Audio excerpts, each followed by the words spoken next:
Shaft enough ಅಂತೇಳಿ soil health affected fertility treatment and nematode and fungal ಅಂತೇಳಿ.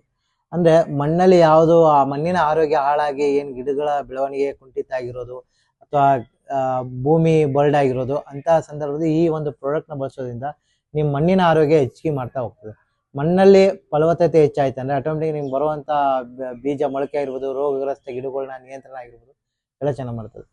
ಇದು ಬರೀ ಇದ್ರ ಜೊತೆಗೆ ಮೈಕ್ರೋರೈಸನು ಇರುವಂಥ ಒಂದು ಬಯೋ ಫರ್ಟಿಲೈಸರು.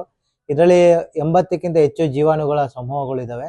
ಹಾಗಾಗಿ ಇದರಲ್ಲಿ ಏನಂದರೆ ನಿಮಗೆ ಮೇನು 3ನೇ ಹಂತದ ಬೇರುಗಳು, ತಂತು ಬೇರುಗಳು ಅಂತ ಕರಿತೀವಿ. ಆ ತಂತು ಬೇರುಗಳ ಸಂಖ್ಯೆ ಜಾಸ್ತಿ ಆಗ್ತದೆ. ಈ ತಂತು ಬೇರುಗಳು ಯಾವಾಗ ಜಾಸ್ತಿ ಆಗ್ತಾ ಹೋಗ್ತದೆ ನಿಮ್ಗೆ, ಹಾಗಾಗಿ ಪೊಟ್ಯಾಶಿಯಂ ನಿಮ್ಗೆ ಈಸಿಯಾಗಿ ಅವೈಲೇಬಲ್ಗೆ ಮಾಡ್ತಾ ಹೋಗ್ತದೆ. ಮತ್ತು ಇದ್ರ ಜೊತೆಗೆ ಇದು ನೆಮಿಟೋಡ್ ಅಂತ ಹೇಳಿದ್ವಿ. ಬೇರಲ್ಲಿ ಗಂಟುಗಳು ಏನಾಯ್ತಂದರೆ ಮೇನ್ ನಮ್ಮ ಈಲ್ಡಲ್ಲಿ ಅತಿ ಹೆಚ್ಚು ಕಡಿಮೆ ಆಗ್ತಿರೋದು ಕಾರಣ ಮೇನ್ ನಿಮಿಟೋಡಿಂದ ಬೇರೆ ಬೇರೆ ರೋಗಗಳಿಗೆ ಕಾರಣ ಆಗ್ತದೆ.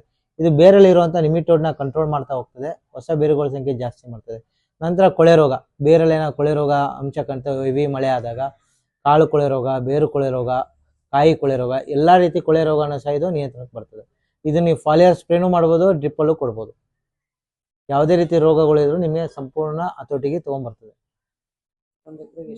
ಸೊ 1 ಎಕರೆಗೆ ಇದು ಅರ್ಧ kg.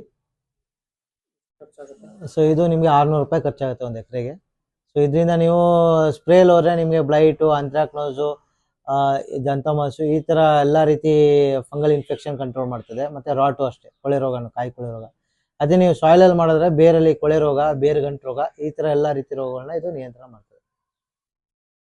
ಸ್ಪ್ರೇನು ಮಾಡ್ಬೋದು.